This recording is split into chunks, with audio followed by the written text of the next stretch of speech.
अस्सलाम वालेकुम नाज़रीन, प्रोग्राम टैक्स रिफॉर्म के साथ मैं हूं अयूबी। नाज़रीन, किसी भी मुल्क की तरक्की का राज टैक्सेस पर मबनी होता है। जितने ज़्यादा टैक्स जमा होंगे, मुल्क की तरक्की और आवाम की खुशहाली में इजाफा करेंगे। और जो मुल्क से टैक्स इकट्ठे किए जाते हैं उनको दो मेन हिस्सों में तकसीम किया जाता है, डायरेक्ट टैक्सेस और इनडायरेक्ट टैक्सेस। पाकिस्तान में इनकी शरह क्या है और किसी भी मुल्क की जीडीपी में इसकी क्या शरह होती है, और किसी मुल्क की तरक्की का राज डायरेक्ट टैक्सेस पर मबनी है या इनडायरेक्ट टैक्सेस पर, इस पर आज हम गुफ्तगू करेंगे। दूसरा, सागदार साहब वज़ीर ख़जाना का हलफ उठा चुके हैं। हमारी इकॉनमी में क्या तब्दीली आने वाली है और क्या बेहतरी आएगी, इस पर भी गुफ्तगू होगी। और इस पर गुफ्तगू करने के लिए मेरे साथ स्टूडियो में मौजूद हैं मोहम्मद आसम साहब। आप चार्टर अकाउंटेंट हैं, माहिर टैक्स अमूर हैं। और लाइन पर हमें ज्वाइन करेंगे सैयद हसन अली कादरी साहब। आप चार्टर अकाउंटेंट हैं, चेयरमैन हैं प्रोफेशनल रिसर्च फोरम के और मेंबर हैं फिजिकल लॉ कमेटी आई कैप के। और हमें ज्वाइन करेंगे आमर कदीर साहब। आप माहिर टैक्स अमूर हैं, चेयरमैन हैं रेवेन्यू एडवाइज़र एसोसिएशन के। मैं अपना प्रोग्राम का आगाज़ आसम साहब आपसे करना चाहूँगा। आप ये बताइएगा कि जो FBR अपने टारगेट को, जो टैक्स अहदाफ हैं, उनको दो हिस्सों में तकसीम करता है, मेन हिस्सों में डायरेक्ट टैक्सेस और इनडायरेक्ट टैक्सेस। तो आप क्या समझते हैं इनकी शरह क्या होती है? इनडायरेक्ट टैक्सेस की ज़्यादा होती है या डायरेक्ट टैक्सेस? पहले तो मैं आपको ये बताता चलूँ कि डायरेक्ट टैक्सेस वो होते हैं जो टैक्स पेयर बजाते खुद जो है उसकी इनकम पे लगते हैं और वो बजाते खुद पे करते हैं। अच्छा, बुनियादी फ़र्क ये है, जो इनकम पे दिया जाता है वो डायरेक्ट टैक्सेस। जी जी जी। और इनडायरेक्ट टैक्सेस जो है वो ट्रैवल करते हैं from manufacturer to end consumer. ठीक है। आप वो बाय प्रोडक्ट्स या by service ultimately end consumer तक शिफ्ट होते हैं, और end consumer by paying the price of that product और दैट सर्विस वो पे करता है। ठीक है। अगेन वो ट्रैवल बैक करते हैं मैन्युफैक्चरर तक और फिर अल्टीमेटली गवर्नमेंट की ट्रेजरी में। ठीक है। जबकि जो डायरेक्ट टैक्सेस होते हैं वो डायरेक्ट टैक्सेस जिस पे इम्पोज किया जाता है वही डायरेक्टली पे करता है। फॉर एग्जांपल कि मेरी सैलरी पे अगर कोई टैक्स लगता है तो मैं ही डायरेक्टली गवर्नमेंट की ट्रेजरी में पे कर रहा हूँ। तो ये बुनियादी फ़र्क इन दोनों में ये है।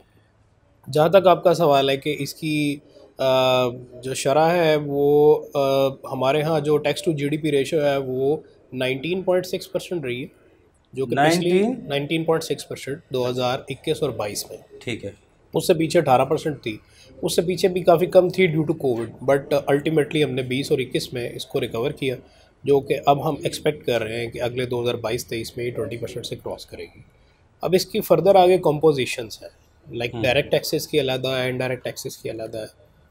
अगर मैं दोनों के दरमियान रेशो या तनासब की बात करूं तो इनडायरेक्ट टैक्सेस का तनासब जो है वो 60 to 70% है हमारी इकोनॉमी के अंदर। जो डायरेक्ट टैक्सेस हैं वो अराउंड 30-35% के करीब है। सो बेसिकली इनडायरेक्ट टैक्सेस के अंदर सेल्स टैक्स ही खाली शामिल नहीं है, इसके अंदर FD और कस्टम्स ड्यूटी भी होती है। ठीक है। जो कि इनडायरेक्ट टैक्सेस में जो इंपोर्ट स्टेज पे लगती है, और FD भी इंपोर्ट स्टेज पे भी लगती है, सब्सिक्वेंटली भी एक्साइजेबल गुड्स भी होती हैं, एक्साइजेबल सर्विसेज भी होती हैं। तो इनडायरेक्ट टैक्सेस के अंदर काइंड्स ऑफ टैक्सेस भी ज़्यादा है और उनकी इसलिए परसेंटेज भी ज़्यादा है। ठीक है। और अगर मैं सिर्फ income tax versus sales tax का कंपैरिजन करूं तो ये आप कह सकते हैं कि ये 55-45 की रेशो होती है। ठीक है, यानी कि इनकम टैक्स जो होगा वो 45% होगा और सेल्स टैक्स 55% आउट ऑफ 100। यानी कि इनकम टैक्स ऑर्डिनेंस में सिर्फ इनकम पे जो टैक्स वसूल किया जाए तो डायरेक्ट टैक्स है। सेल टैक्स की सूरत में भी कोई डायरेक्ट टैक्स वसूल किया जाता है? नहीं, ऐसा नहीं होता। सेल्स टैक्स की सूरत में कोई डायरेक्ट टैक्सेस नहीं होता। ये लेवीज होती हैं जो इस दफ़ा आपको पता है कि नॉन टैक्स रेवेन्यू की मद में आती हैं, और वो लेवी है जैसे पेट्रोलियम लेवी 750 मिलियन की प्लान हुई है, नेक्स्ट ईयर में उससे भी ज़्यादा है, जो कि काफ़ी ज़्यादा बर्डन आ गया एंड कंज्यूमर पे। सो वो आप उसको सेल्स टैक्स नहीं कह सकते, वो लेवी है, that is a separate thing. But sales tax की रिजीम के अंदर, सेल्स टैक्स की स्कीम के अंदर कोई इस तरह से डायरेक्ट टैक्सेस नहीं होते। ये बेसिकली एक वैट सिस्टम है जो अल्टीमेटली शिफ्ट करता है बर्डन एंड कंज्यूमर तक, जो उस फाइनली उस प्रोडक्ट को या उस सर्विस को अल्टीमेटली कंज्यूम करता है। अच्छा, वैसे इनकम टैक्स का जितना खौफ है मुल्क में, इनकम टैक्स ऑफिसर हों, इनकम टैक्स का कानून हो, इनकम टैक्स का ऑफिसेज हों, इनका खौफ बहुत ज़्यादा है, लेकिन जितना आप बता रहे हैं शरह इसकी ना होने के बराबर है। देखिए, दो डिफरेंट चीज़ें हैं। खौफ इसलिए ज़्यादा है कि हमारे यहाँ लॉ से रिलेटेड आगाही नहीं है। जितनी किसी चीज़ में अनसर्टेनिटी होगी और जितना किसी चीज़ के अंदर एक कार्टन पाया जाएगा, एक समझ लें कि जो टैक्स पेयर है उसको इसका इतना नॉलेज नहीं है कि मेरे से रिलेटेड टैक्सेस क्या हैं और लॉस क्या हैं और मैंने इसको पे कैसे करना है, क्योंकि टैक्स सिस्टम कॉम्प्लेक्स है और टैक्स प्रोसीजर्स कॉम्प्लेक्स हैं और ज़्यादातर मैनुअली बेस है, ऑटोमाइज आहिस्ता आहिस्ता हो रहे हैं। सो दैट्स वाई एक्सप्लॉयटेशन भी ज़्यादा है, और keeping in view that exploitation इसलिए फियर भी ज़्यादा है। अच्छा, ये डायरेक्ट टैक्सेस सिर्फ अमीरों से वसूल किया जाता है या कोई गरीब भी इसके निरखे में आ जाते हैं? देखें, आई वुड से कि डायरेक्ट टैक्सेस के पीछे बेसिक जो डॉक्ट्राइन है वो है इक्विटी। ठीक है। इक्विटी से just and equity. For example के ये बेसिकली प्रोग्रेसिव नेचर का टैक्स होता है, जो जिसकी जितनी ज़्यादा इनकम होगी उतना ज़्यादा वो टैक्स पे करेगा। ठीक है।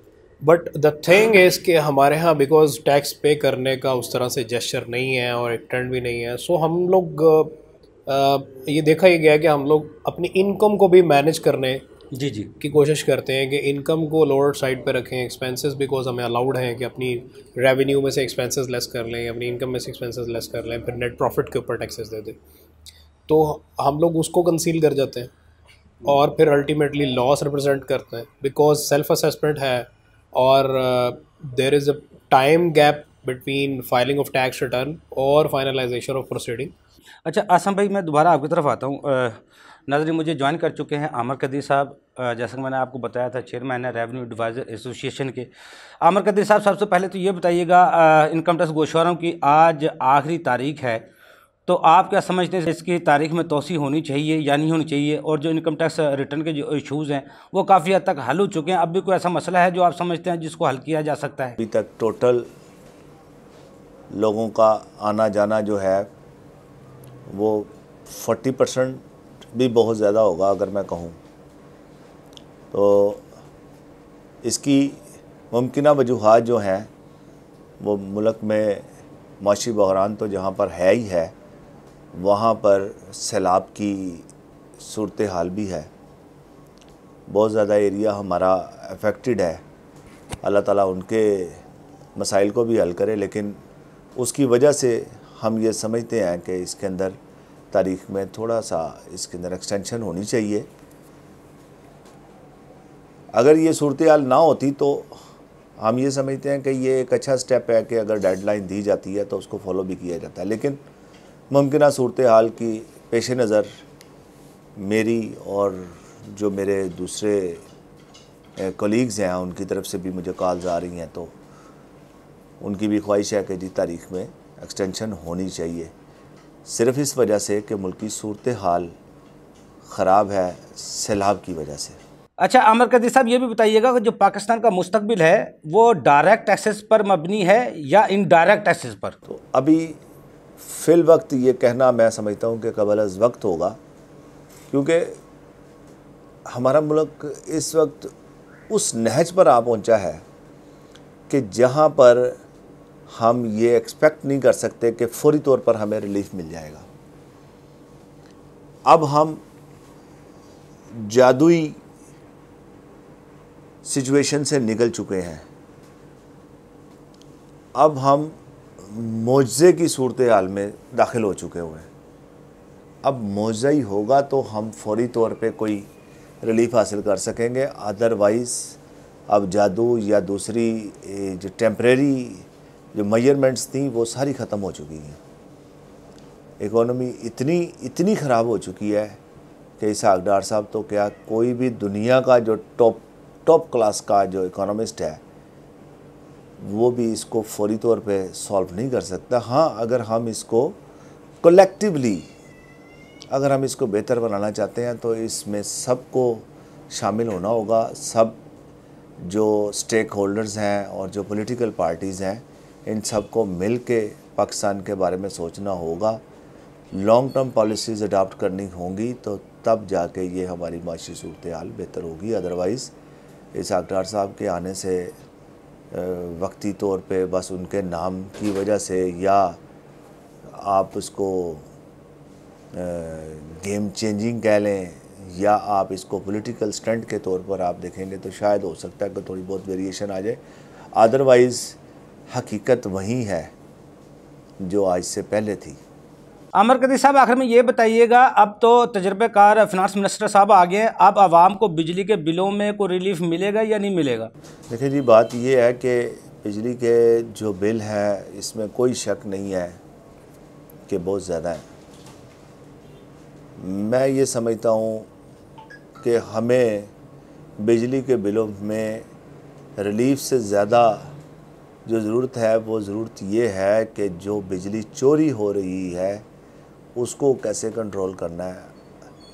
जो बड़े सरमायादार हैं या बड़े लोग हैं या जो बिजली चोर हैं, वो क्या कर रहे हैं कि वो गरीबों का हक भी मार रहे हैं।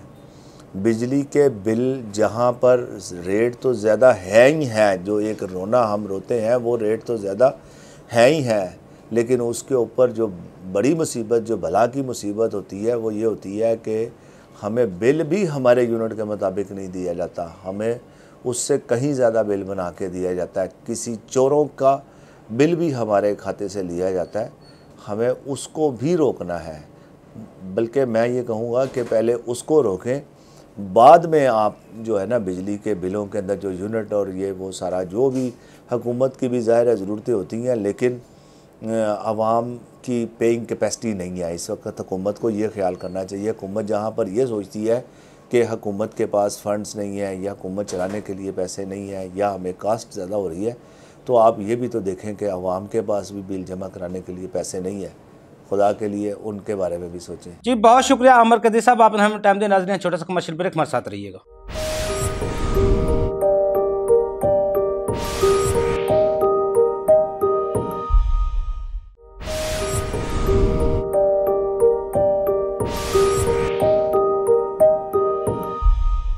वेलकम बैक नाज़रीन मेरे साथ लाइन पर मौजूद हैं सैयद हसन अली कादरी साहब। आप मेंबर हैं फिजिकल लॉ कमेटी ICAP के। हसन अली कादरी साहब, आपको अपने प्रोग्राम में सर खुशामदीद कहते हैं। हसन अली कादरी साहब, ये बताइएगा इनकम टैक्स गोशवारे की तारीख में तोसी होनी चाहिए या नहीं होनी चाहिए, क्योंकि आज आखिरी दिन है। जी बहुत शुक्रिया यूबी साहब मुझे मदऊ करने का अपने प्रोग्राम में। जी आप बिल्कुल दुरुस्त फरमा रहे हैं। देखें जो जहाँ तक रिटर्न के हवाले से जैसे आप कह रहे हैं, रिटर्न का जी देखें कानूनन मामला ये है कि 90 दिन का टाइम टैक्स पेयर को मिलना चाहिए, जिस दिन उसूली तौर पे आपने एक फ्लॉलेस रिटर्न दे दी है जिसमें कोई मसले मसाइल नहीं है, कोई इश्यूज़ नहीं है। तो अगर इस लिहाज से हम देखें तो अगर टैक्स पेयर को जो रिटर्न दी जा रही है, अगर वो उसके बाद 90 दिन का वक्त नहीं दिया जा रहा, तो उसूली बात ये बनती है कि 3 महीने के लिए रिटर्न का टाइम बढ़ाना चाहिए। अगर आप नहीं बढ़ा पा रहे तो वो गलत है, और कानून ये कहता है कि टैक्स पेयर को आपको एक्सटेंशन देनी चाहिए, और एक्सटेंशन जो है वो उसका कानूनी हक़ है। हसन अली कादरी साहब, FBR ने रिफंड्स के कॉलम में 27 सितंबर को कॉलम को ओपन किया, लेकिन उसमें सेक्शन 170 के तहत ये शर्त लगाई गई, जो एप्लीकेशन देगा उसका जो रिफ़ंड है एडजस्टमेंट उसकी होगी। इस पर आप क्या कहेंगे? जी अयूबी साहब, जहाँ तक आपने सेक्शन 170 का जिक्र किया है, इस पर मैं आपको तवज्जो दिलाना चाहूँगा सेक्शन 120 की तरफ। देखें जब आप रिटर्न जमा कराते हैं तो इनकम टैक्स ऑर्डिनेंस की रूह से आपकी रिटर्न डीम्ड हो जाती है। ये बात दुरुस्त है कि रिफ़ंड लेने के लिए या रिफ़ंड जब आपने लेना है, टैक्स पेयर ने लेना है डिपार्टमेंट से, तो उसको डिटरमिन करवाना ज़रूरी है। लेकिन जहाँ तक ये शर्त रखी गई है कि रिफ़ंड एडजस्ट करने के लिए भी एप्लीकेशन दी जाए, तो इसमें जो है मैं ज़ाती तौर पे समझता हूँ कि एक कदगन लगाया गया टैक्स पेयर के लिए, और ये बिल्कुल गलत है। जो पहले चल रहा था, जो डीम्ड रिफ़ंड है, उसको एडजस्टेबल होना चाहिए, और एडजस्ट करने के लिए जो मामला है वो उसी तरह होना चाहिए जैसे पहले कानूनी तौर पे होता रहा है। और देखें ये कोई नया कानून नहीं है। जहाँ तक सेक्शन 170 की बात करें या आप सेक्शन 120(3) की बात करें, जहाँ की भी बात करें, मामला यही है कि ये कानून पहले भी था और आज भी है। तो मुझे समझ में नहीं आती कि इस तरह की शराइत क्यों रखी जा रही। हसन अली कादरी साहब, ये बताइएगा मुल्क के आमदन में डायरेक्ट टैक्सेस का जो किरदार है वो क्या है? जी आपने जो डायरेक्ट टैक्सेस की तरफ तवज्जो दिलाई है, देखें डायरेक्ट टैक्सेस का बिल्कुल आप सही कह रहे हैं। अगर हम इसका एनालिसिस करें और इसको एक लिहाज से देखें तो ज़्यादातर टैक्स जो हम कलेक्ट कर रहे हैं वो सेल टैक्स से कर रहे हैं, और सेल टैक्स के अलावा जो विद होल्डिंग टैक्स है हमारा, जो डायरेक्ट टैक्सेस में भी है, हम उससे टैक्स कलेक्ट कर रहे हैं। हम ब्रॉडनिंग की तरफ नहीं जा रहे। देखें सूनर और लेटर, आज नहीं तो कल हमें ब्रॉडनिंग की तरफ जाना पड़ेगा। मैं बहैसियत member executive committee Lahore tax bar, बहैसियत member physical law committee ICAP का मेंबर होने के बतौर पे, और जहाँ जहाँ जिस फोरम पे हमने बात की है, हमने हमेशा इस बात को वाज़े तौर पे कहा है कि तमाम पॉलिटिक्स को साइड पे रख के हमें ब्रॉडनिंग की तरफ आना पड़ेगा, और हमें ये मानना पड़ेगा कि जब तक नेट टैक्स पेयर नहीं आएंगे नेट में, तो पुराने टैक्स पेयर के ऊपर जो है बर्डन पड़ता जाएगा, और हम शायद इकनॉमिकली उस तरह सर्वाइव नहीं कर पाएंगे। तो अगर हम इकनॉमिकली सर्वाइव करना चाहते हैं, और हम ये चाहते हैं कि एक ऐसा तरीक़ेकार वज़ा किया जाए जहाँ पे हम प्रॉपर काम कर सकें इकनॉमिकली, तो ज़रूरी है कि हर शख्स टैक्स जो उसको ड्यू है, ड्यू टैक्स ज़रूर अदा करे। और एक पाकिस्तानी होने के नाते मैं समझता हूँ ये हमारी अवलीन तरजीह भी होनी चाहिए। हाँ ये ज़रूर है कि ये एक अलग बहस है कि हमें फ़वाइद क्या हासिल होते हैं, लेकिन टैक्स पेयर्स के अंदर टैक्स बेस बढ़ाना एक इंतहाई अहम चीज़ है। अच्छा हसन अल कादरी साहब, हुकूमत और FBR डायरेक्ट टैक्सेस को फोकस क्यों नहीं करते? हाँ जी, जहाँ तक आपका ये सवाल है कि FBR डायरेक्ट टैक्सेस पे फोकस क्यों नहीं करता, देखें तकलीफ़देह बात है और आप दुरुस्त कह रहे हैं। और यहाँ पे एक बात कहने की मैं इजाज़त चाहूँगा कि देखें, हमें फिर जो है ना अपनी कंफर्ट जोन से बाहर आना पड़ेगा। अगर FBR या हुकूमत ये चाहती है कि डायरेक्ट टैक्सेस पे फोकस किया जाए, तो अगेन डायरेक्ट टैक्सेस का मतलब है कि आप इनकम को टैक्स करेंगे, आप लोगों के लाइफस्टाइल को टैक्स करेंगे, आप जो लोग असासा जात बनाते चले जा रहे हैं और बनाते चले जा रहे हैं उनको असेस करेंगे, और आप अल्टीमेटली ये देखेंगे कि कहाँ पे टैक्स लाए करता है, कहाँ पे टैक्स का अपॉर्चुनिटी लाए करती है, किन लोगों से टैक्स हासिल किया जा सकता है। और उसको टैक्स करने के लिए ज़रूरी है कि आप ब्रॉडनिंग की ड्राइव की तरफ जाएंगे, तभी आपके डायरेक्ट टैक्सेस का रेशो बढ़ सकता है। और इसमें जो मेजर वजह मुझे नज़र आती है कि इसमें मैं आपसे अर्ज़ करूं कि इंतहाई मादरत के साथ हम बहैसियत डिपार्टमेंट शायद अपनी कंफर्ट जोन से बाहर नहीं निकलना चाहते। हसन अल कादरी साहब, ये भी बताइएगा कि गैर मुल्की कर्ज़ों और सूद अदायगियों के लिए हुकूमत को कौन से टैक्सेस को फोकस करना चाहिए? जी यूबी साहब, आपने फिर वही बात की कि गैर मुल्की कर्ज़े, देखें कर्ज़ों का और जहाँ तक सूद का मामला है ना, आप बिल्कुल ठीक कह रहे हैं। डेट सर्विसिंग अगर मैं अपनी ज़बान में कहूँ तो एक मेजर कॉस्ट है हमारे बजट की और एक बहुत मेजर प्रोपोर्शन कवर करती है। तो उसमें देखें मसला ये है कि जी जब तक आप ब्रॉडनिंग की तरफ नहीं जाएंगे ना, डेट सर्विसिंग की तरफ ही आप रहेंगे। हाँ, आज आप टैक्स लेना शुरू कर दें सबसे, मैं आपको पूरे इत्मीनान के साथ कहता हूँ कि आप ना सिर्फ कर्ज़ा उतारने की तरफ जाएंगे बल्कि सूद से भी बाहर निकल आएंगे और आप कर्ज़ा भी उतार लेंगे। सिर्फ इशू क्या है कि जिनके पास असासे हैं उनसे ड्यू टैक्स लेना चाहिए, जिनके पास लाइफस्टाइल है उनसे ड्यू टैक्स लेना चाहिए, और सबसे अहम चीज़ ये है कि ऊपर से नीचे की तरफ हमें जाना चाहिए। अनफॉर्चुनेटली हम अपने ही लोगों को फेवर देते आ रहे हैं और कानून कोई नहीं है, और कानून ना होने की वजह से जो मामलात हैं ख़राब होते जा रहे हैं और हम शायद वो टैक्स नहीं हासिल कर पा रहे और हम एग्ज़ाम्पल नहीं दे पा रहे जो लोगों को हमें एग्ज़ाम्पल कोट करनी है बहैसियत हुक्मरान। हसन अल कादरी साहब, आखिर में ये बताइएगा, इसहाक डार साहब वज़ीर ख़जाना बन चुके हैं और तजर्बेकार हैं, आप समझते हैं मुल्क की मईशत में अब बेहतरी आएगी? जी डार साहब, जी जनाब डार साहब जो हैं एज अ फाइनेंस मिनिस्टर आ गए हैं। ऑब्वियसली वो एक पॉलिटिकल इस पे कमेंट तो मैं कोई नहीं करूँगा, लेकिन मैं ज़ाती तौर पे समझता हूँ कि डार साहब के एक्सपीरियंस को हम जानते हैं। लेकिन देखें उसमें ये है कि अगेन बड़ी ट्रिकी सिचुएशन है।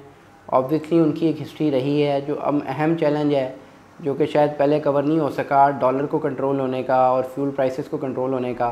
देखें अल्टीमेटली डार साहब अगर इकोनॉमिक्स को जैसे समझते हैं तो बिल्कुल वही जानते हैं कि जब इकॉनमी चलेगी और बिजनेसमैन का पहिया चलेगा तो अल्टीमेटली हम टैक्सेशन भी हासिल करेंगे, हम IMF के साथ भी बेहतर पोजीशन में जा सकते हैं। Yes, he knows how to negotiate, we have no doubt about it, और हम ये देखते हैं कि आगे बेहतरी आ सकती है।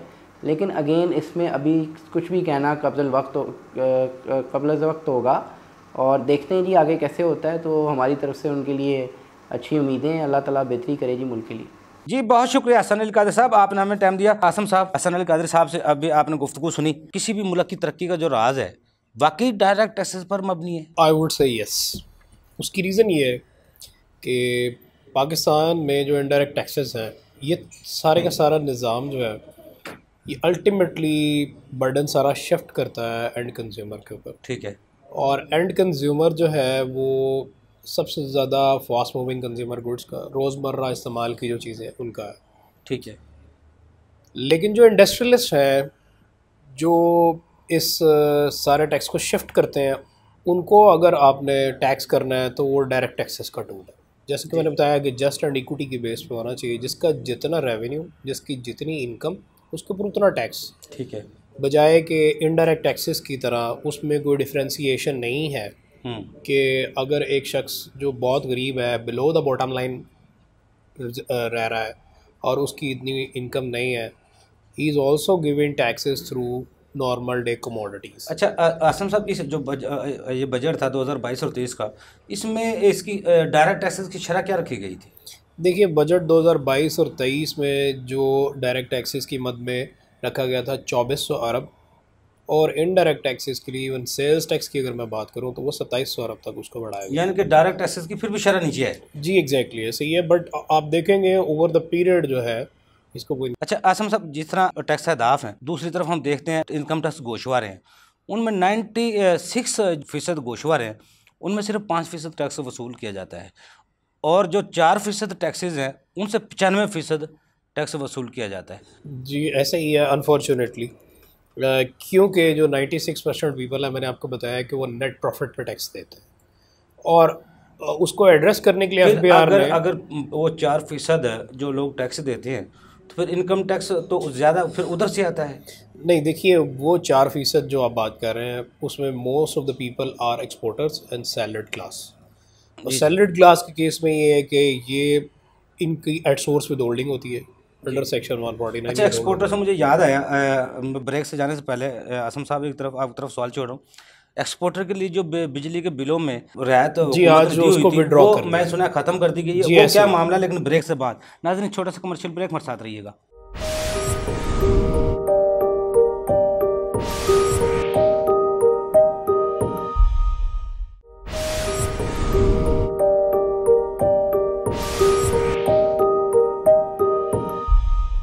वेलकम बैक नाजरीन। जी आसम साहब, देखिए न्यूज़ ऑफ द डे है ये, बेसिकली अभी सेकेंड ऑफ द डे में ये नोटिफिकेशन आया जिसमें जो नॉर्मल टैरिफ थे, जो सब्सिडाइज टैरिफ था एक्सपोर्टर्स के लिए, उसको विड्रॉ कर लिया गया।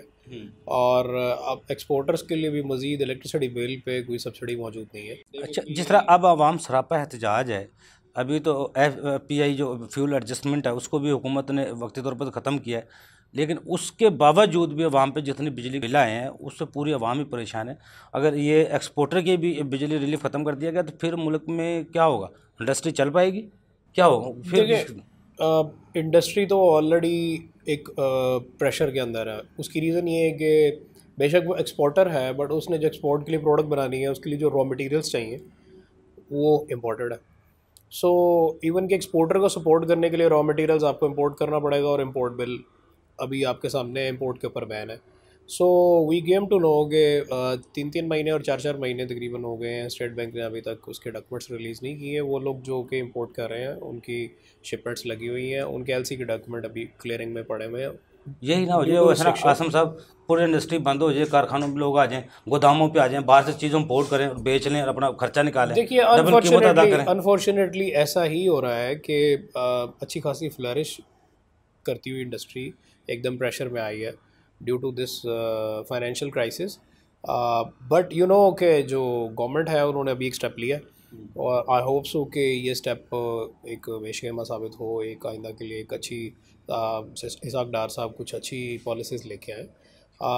इसमें कोई मज़ाइका नहीं है। आर्टिफिशियल मैनेजमेंट ऑफ इकॉनमी में वो इसाक डार साहब बड़े माहिर हैं।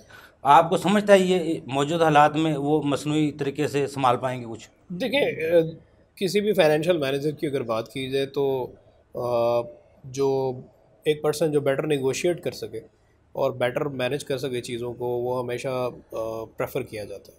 सो फॉर्चुनेटली उनके पास ये स्किल्स मौजूद है, और वो because he has experience to operate this economy, और उनके पास वो टूल्स एंड टेक्निक्स वो जानते हैं जिस तरह से कुछ एडजस्टमेंट्स करके किसी तरीके से इसको वापस ट्रैक पे लाया जा सकता है। जो डॉलर की उड़ान थी जिसमें इस माफिया सट्टाबाजी में इस्तेमाल माफिया कर रहा था, उस माफिया को जानते होंगे, इसी वजह से ये डॉलर 2-4 दिन में नीचे आया है।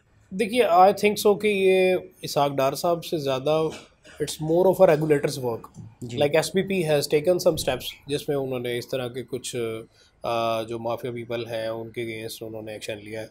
सो मेरा ख्याल है ये इसाक डार साहब से इसको लिंक नहीं करना चाहिए, बिकॉज ये डिमांड एंड सप्लाई का रूल है। जो डॉलर की प्राइस के अंदर फ्लक्चुएशन है, this is merely because of demand and supply system. जी। सो डार साहब के आने से एक ओवरऑल परसेप्शन तो बेहतर हो सकती है कि मार्केट में एक ट्रस्ट का एलिमेंट आ गया और अचानक से उसके अंदर बेहतरी आना शुरू हो गई है, जो कि स्टॉक एक्सचेंज में दिख रही है। बट जो करेंसी की फ्लक्चुएशन है that is purely related to demand and supply of the dollar. So इसको उसके साथ लिंक करना मेरे ख्याल से थोड़ी एक ना इर्रेशनल चीज़ होगी। टैक्स अहदाफ को जब हम पूरा करते हैं, BR की मशीनरी उसको पूरा करती है, वो भी जब ही टैक्स अहदाफ पूरे होते हैं जब बिज़नेस एक्टिविटी हो। जब मुल्क में बिज़नेस एक्टिविटी नहीं होगी तो फिर अहदाफ भी तो पूरे करना मुश्किल हो जाएंगे। जिस तरह बिजली के बिलों में ज़्यादा महंगी बिजली करती गई है, अब तो किसान भी सरापा एहतजाज है, सड़कों पर बैठे हैं, तो उनकी भी कमर्शियल कर दी गई है। वो स्टेप बाय स्टेप इतनी महंगी बिजली होती जा रही है, तो फिर सर्वाइवल अनफॉर्चुनेटली इस वक्त जो बिजनेस की कॉस्ट ऑफ डूइंग बिजनेस इस वक्त बहुत ज़्यादा है पाकिस्तान में।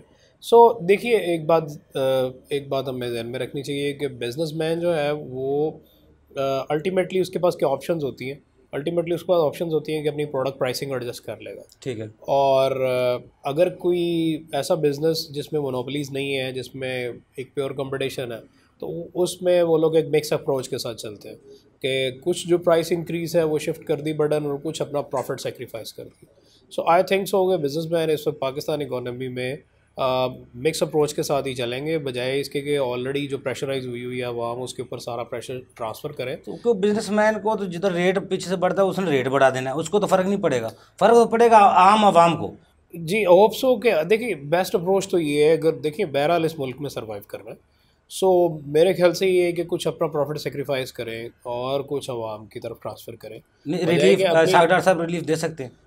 आई थिंक सो जितना हमारा पेट्रोल की कीमतें देखिए मैं आपको एक आलमी सतह पर 78 बैरल पे हैं, $78 फी बैरल पे है, और लेकिन जब 125 बैरल पे डॉलर वो बैरल था $125 पे, जब यहाँ कीमत 150 थी, देखिए अब कीमत 250 पे है। अनफॉर्चुनेटली हम लोग कमिट कर चुके हैं IMF को कि ये हम लोग अहदाफ पूरे करेंगे, और उसमें जो अहदाफ हमने कमिट किए हैं उसमें टैक्स और नॉन टैक्स वो तो पाकिस्तान तहरीक इंसाफ के ऊपर नज़ला डाला जाता है। उन्होंने जो वो शर्त उन्होंने रखी थी, माहदे किए, तो उसकी वजह से हम ये सारा उल्टी गंगा बह रही है, महंगाई हो रही है। लेकिन आसम साहब देखा जाए तो टैक्स टारगेट पूरे करना ही वो उसकी शराइत होती है ना।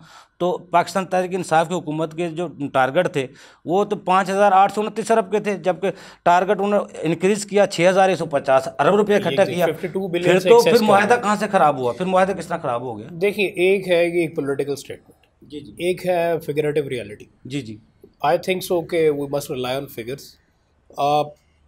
देखिए उसमें उनको एक बेनिफिट भी रहा, उनको एक शोल्डर मिल गया कि कोविड था, but even due to covid as well उन्होंने अपने लास्ट ईयर में बहुत अच्छा परफॉर्म किया और 52 मिलियन से एक्सेस में गए अपने टारगेटेड रेवेन्यू से। बट जो नेक्स्ट ईयर था 2023, उसका जो लास्ट क्वार्टर था यानी कि अप्रैल से जून वाला, उसमें परफॉर्मेंस इतनी पाकिस्तान के में FBR की उस तरह से अच्छी नहीं रही। अब 2023 जो है वो अगेन एक प्रेशर ईयर है, उसमें 7,000 प्लस का टैक्स रेवेन्यू कलेक्ट करना है, 7,450 अरब रुपए का। लेकिन जितनी इम्पोर्ट होती जा रही है, जितना डॉलर ऊपर जा रहा है, उतनी फीसद से तो पूरा हो जाएगा। जी एग्जैक्टली, बिजनेस एक्टिविटी से हो ना हो, इम्पोर्ट से तो पूरा हो सकता है वो। एग्जैक्टली आई थिंक सो, क्योंकि अभी FBR ने मज़ीद कुछ टैक्सेस भी इम्पोज किए हैं। जैसे आप देखिएगा कि सुपर टैक्स है ऑन हाई इनकम पर्सनस, जो कि जिसकी मैक्सिमम जो स्लैब है वो 4% है, और 300 मिलियन से जो ज़्यादा प्रॉफिट कमाएगा उसको एडिशनली 7 ही उन्होंने नया इंट्रोड्यूस करवाया है। Although that is under litigation, but जी, इमूवेबल पार्टी है जो वो प्रॉपर्टी है, गैर मनकुला जायदाद, उस पर टैक्स वसूल किया जाएगा। वैसे ये तो सूबों में टैक्स बनता है। देखिए जो डीम्ड रेंटल इनकम है वो लिटिगेशन में है, सुपर टैक्स तो बहरहाल देना पड़ेगा। सुपर टैक्स तो उन्होंने 2022 से, वैसे आसम साहब हमने 75 साल में देखा जाए तो हमारे FBR की पूरी मशीनरी ने या हुकूमत की परफॉर्मेंस ने 75 साल में टैक्सेस एक वाहद कमाई है, आमदन है जिससे मुल्क सर्वाइव करता है। तो हम कहाँ तक कौन से टैक्स पे फोकस करके बेहतरी की तरफ जा सकें, या आज भी हम 80% विद होल्डिंग के ज़रिए टैक्स वसूल कर रहे हैं, एडवांस के ज़रिए वसूल कर रहे हैं, एडवांस को निकाल दिया जाए, इनको निकाल दिया जाए, तो वो उसकी परफॉर्मेंस कहाँ खड़ी है FBR की, और फिर हम कहाँ खड़े हैं? मेरी ओपिनियन ये है कि इसमें हम लोगों को डायरेक्ट टैक्सेस पे फोकस करना चाहिए, बिकॉज पाकिस्तान में जो इनकम पर टैक्स देने वाले कितने लोग होंगे आप उसको बढ़ाना चाहिए। देखिए उसको बढ़ाने की जरूरत भी नहीं होंगे। देखिए उसके परसेंटेज में 10% अशराफिया है जो मुल्क मैं की, आपको ये बताना चाह रहा हूँ कि उसकी परसेंटेज पे आप ना जाएं। बेसिकली वो जो हाई अर्न क्लास है जो ज़्यादा प्रॉफिट कमाती है, बेशक उसकी परसेंटेज कम है, they are less in numbers, they are less in percentage, but they are earning more. So progressive taxation यही है कि जिसकी जितनी ज़्यादा इनकम होगी उसके ऊपर उतना ज़्यादा टैक्स लगना चाहिए। This is equity. तो डायरेक्ट टैक्सेशन जो बेस करता है वो इक्विटी पे बेस करता है, और हमें इसको ज़्यादा सपोर्ट करना चाहिए बजाय कि इनडायरेक्ट टैक्सेशन जिसका अल्टीमेटली बर्डन जो है इनडायरेक्ट टैक्सेस का तमाम बोझ तो आम कंज्यूमर पर, आम शख्स पर, आम गरीब के ऊपर पड़ता है। डायरेक्ट टैक्सेस का भी बोझ पड़ता है? देखिए डायरेक्ट टैक्सेस का एज सच उन पे बोझ नहीं पड़ता, हर शख्स अपना टैक्स पे करता है। लाइक अगर एक XYZ कंपनी है, उसने 100 मिलियन का प्रॉफिट कमाया, उसके ऊपर 29% या 1.25% ऑफ टर्नओवर जो है वो टैक्स देगी, ठीक है। तो व्हाट आई एम सेइंग कि इसकी मॉनिटरिंग को बढ़ाने की ज़रूरत है। बिकॉज राइट नाउ हम लोग एक सेल्फ असेसमेंट स्कीम के ज़रिए चलते हैं, जिसमें कंपनीज अपना रेवेन्यू खुद डिटरमिन करती हैं, अपना प्रॉफिट खुद डिटरमिन करती हैं, जी जी। और उसके ऊपर एट फर्स्ट स्टेप वो टैक्स दे देती हैं, जिसकी amendment of assessment later on जाके होती है, जिसमें एक टाइम गैप है। तो आई थिंक सो कि जो रेवेन्यू की असेसमेंट और उसकी प्रॉफिट की असेसमेंट, उसकी मॉनिटरिंग गवर्नमेंट को क्वार्टरली बेस पे करनी चाहिए, इसको ऑटोमाइज़ करना चाहिए। देन गवर्नमेंट जाकर डायरेक्ट टैक्सेस का टारगेट जो है वो अचीव कर पाएगी, डायरेक्ट टैक्सेस से जो रेवेन्यू है उसको इंक्रीज़ कर पाएगी। और इसका नंबर बेशक कम हो, लेकिन इससे जो फिगर टैक्सेस की आएगी वो ज़्यादा फिगर आएगी बनस्बत इनडायरेक्ट टैक्सेस के। आप सही कह रहे हैं आसिम साहब। अगर डायरेक्ट टैक्सेस को फोकस कर लिया जाए, मशीनरी को उसी के ऊपर लगाया जाए, इसको इन लोगों को आप टैक्स नेट में लाएं, तो आप क्या समझते हैं गोशवारों की तादाद कहाँ चली जाएगी? देखिए, गोशवारों की तादाद तो tax base, obviously tax base अगर बढ़ेगी तो गोशवारों की तादाद भी बढ़ेगी और फिर रेवेन्यू भी उस हिसाब से बढ़ेगा। But my point of view is this के गोशवारों की तादाद बढ़ाना मकसद नहीं है, टैक्स बेस को बढ़ाना टैक्स बेस को और टैक्स रेवेन्यू को बढ़ाना मकसद है। देखिए, तो वो तमाम डायरेक्ट टैक्सेस लाइक लग्जरी गाड़ियों पे, प्रॉपर्टीज़ के ऊपर, विलास के ऊपर, फिर जो हाई प्रॉफिट कंपनीज़ हैं उनके ऊपर जो टैक्सेस हैं उसको मॉनिटर करना चाहिए। और बजाय के जो डिलेड असेसमेंट है, जो पहले assessment then amendment of assessment, इसकी बजाय उनको क्वार्टरली मॉनिटरिंग पर लिखें, ताकि उनके जो रेवेन्यूज़ हैं वो डिक्लेयर हों क्वार्टरली बेसिस पे, और ताकि गवर्नमेंट जो है उसको मॉनिटर करके real tax on annualise basis ले सके। अच्छा असम साहब, जितने भी हम दायराकार देखते हैं हर बजट में कवानीन को आगे पीछे किया जाता है। सब सेक्शन को बदल दिया, दूसरे सेक्शन को बदल दिया, आगे पीछे कर दिया, किसी पर हटा दिया, किसी पर लगा दिया टैक्स। हर बजट में मौजूदा टैक्स पेयर ही टारगेट होते हैं। वो कभी डायरेक्ट टैक्सेस को भी फोकस किया है बजट में? जी ऐसा ही है। देखिए, कॉस्मेटिक चेंजेस हमारे यहाँ डेफिनेटली पिछले काफ़ी सारे बजट में कॉस्मेटिक चेंजेस करते आए हैं, और उस तरह से प्रॉपर एनालिसिस की बेस पे सोसाइटी की और कम्युनिटी के एनालिसिस की बेस पे टैक्सेस को इम्पोज नहीं किया जाता। कॉस्मेटिक चेंजेस और उसमें कुछ फेवरेटिज्म और नेपोटिज्म का इम्पैक्ट भी आता रहा है। अच्छा, वैसे पाकिस्तान में कितना स्पेस है डायरेक्ट टैक्स का? आपका अंदाजा I think so, बहुत ज़्यादा टैक्स को potential बहुत करीब मौजूद जानते हैं, है। चार्ट अकाउंटेंट भी हैं, देखिए, और आप इन चीज़ों को काफ़ी करीब से देखते हैं। पोटेंशियल है मुल्क में, बहुत ज़्यादा पोटेंशियल मौजूद है। आई थिंक सो कि अभी हमारी इकोनॉमी का जो डिक्लेयर्ड वर्जन है, I would say that is only below 40%।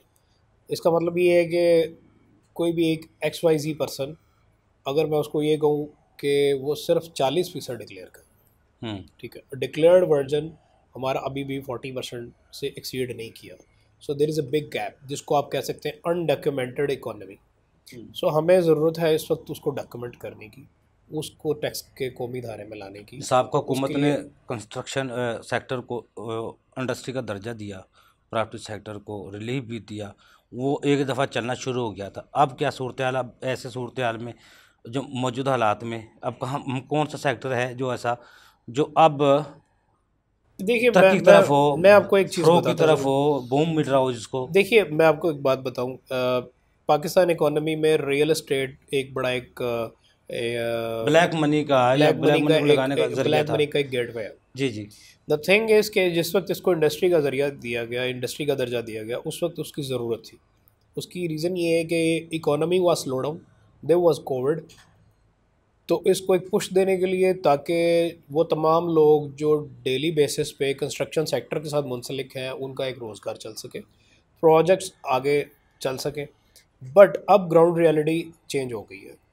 अब इनको चाहिए कि ज़्यादा से ज़्यादा मैन्युफैक्चरिंग पे फोकस करें। अब वो स्टेज आ गई है कि हमें अपनी इंटरनल GDPs को बढ़ाने की ज़रूरत है, हमें मैन्युफैक्चरिंग को बढ़ाने की ज़रूरत है। और मैन्युफैक्चरिंग में भी इनको लिस्ट डाउन करना चाहिए कि हमारी जो एग्जिस्टिंग इंडस्ट्री है उसके रॉ मटेरियल्स कौन कौन से हैं, हम कौन से रॉ मटेरियल्स इंपोर्ट कर रहे हैं। There should be a capacity building. ठीक है। और जब तक ये कैपेसिटी बिल्डिंग पे काम नहीं करेंगे over the 15 years 20 years span, आप मुझे जस्ट ये बता दें कि ये मेरे सामने एक FBR की रिपोर्ट पड़ी है जो भी उन्होंने 2023-24 और उसके नेक्स्ट आगे रेवेन्यू फोरकास्ट के लिए। इसमें मुझे कहीं भी 20 साला प्रोग्राम या 50 साला प्रोग्राम नज़र नहीं आता। 10 साल अब नहीं नज़र आता होगा। एग्जैक्टली, जिसमें ये चेंजेस करेंगे इकोनॉमी के अंदर और उस तरह से मेजर्स लेंगे कि हम अपनी लोकल कैपेसिटी बिल्डिंग को इन्हेंस कर सकें।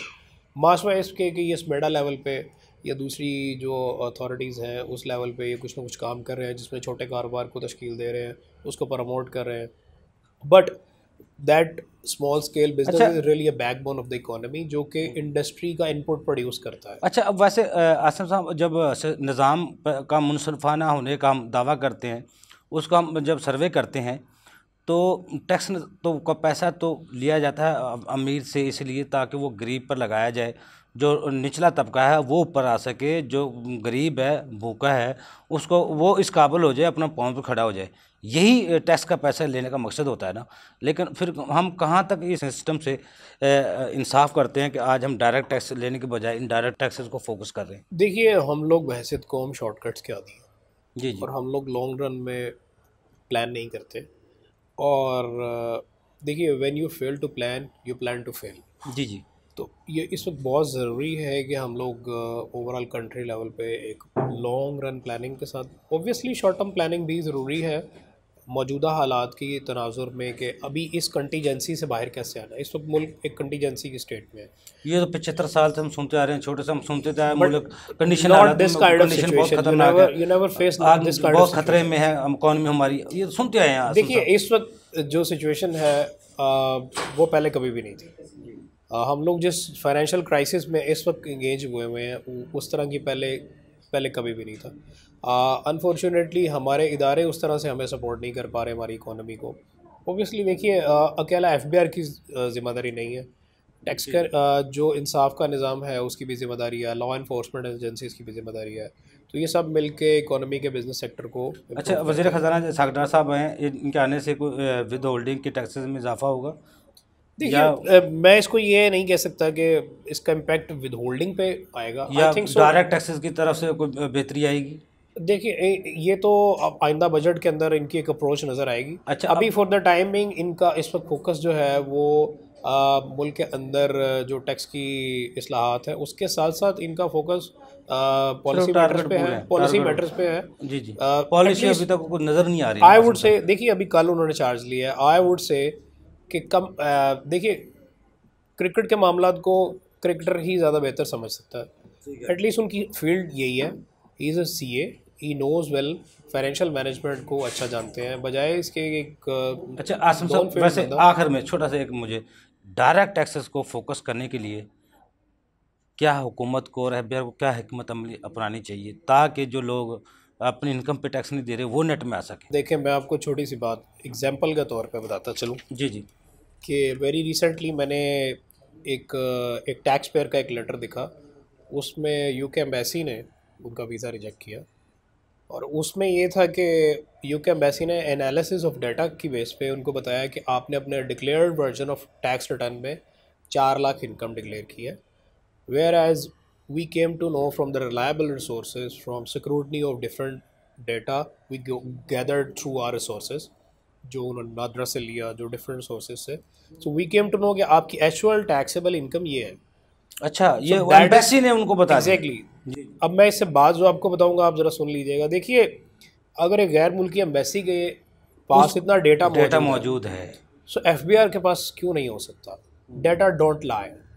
सो हमारे यहाँ इस वक्त ज़रूरत है डेटा एनालिसिस की, उसकी बेस पे आप एक पॉलिसी डिवाइस कीजिए, डाटा कलेक्ट कीजिए। नादरा बेहतरीन सोर्स है आपके पास। एग्जैक्टली, नादरा बेहतरीन रिसोर्स है, आपका मोबाइल फ़ोन, आपका मोबाइल नंबर। और देखो ना, हैकर ने पूरे प्राइम मिनिस्टर हाउस की वीडियो को हैक कर लिया।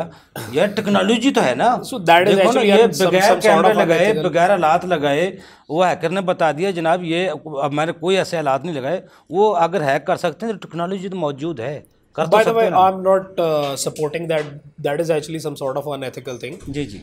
मैं सिर्फ ये कह रहा हूँ कि अथॉरिटीज़ जो हैं वो अगर एक्चुअल डाटा गैदर करके उसका प्रॉपर डाटा एनालिसिस और डाटा एनालिटिकल टूल्स इम्प्लीमेंट करें, आईटी को इम्प्लीमेंट करें, उसकी बेस पे एनालिसिस करके एक्चुअल टैक्स बेस डिटरमिन करें और टैक्स नेट में लोगों को लेके आएँ और फिर टैक्स इम्पोज करें, प्रोग्रेसिव टैक्सेशन और डायरेक्ट टैक्सेस की जो है बेस है उसको बढ़ाना चाहिए।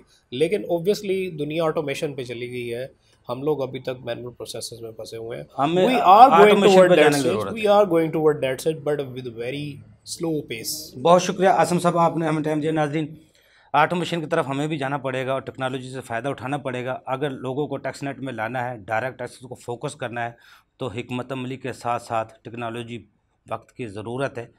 टैक्स बेस को बढ़ाकर ही अपनी मुल्क की जो आमदन है उसको बढ़ा सकते हैं। अगर मुल्क की आमदन बढ़ेगी तो गैर मुल्की कर्ज़ों से भी निजात मिलेगी, सूद की अदायगियों से भी जान छूटेगी और पाकिस्तान भी तरक्की करेगा और अवाम भी खुशहाल होगी। अगले प्रोग्राम तक के लिए अफजल यूबी को इजाज़त दीजिए। अल्लाह हाफ़िज़। पाकिस्तान जिंदाबाद।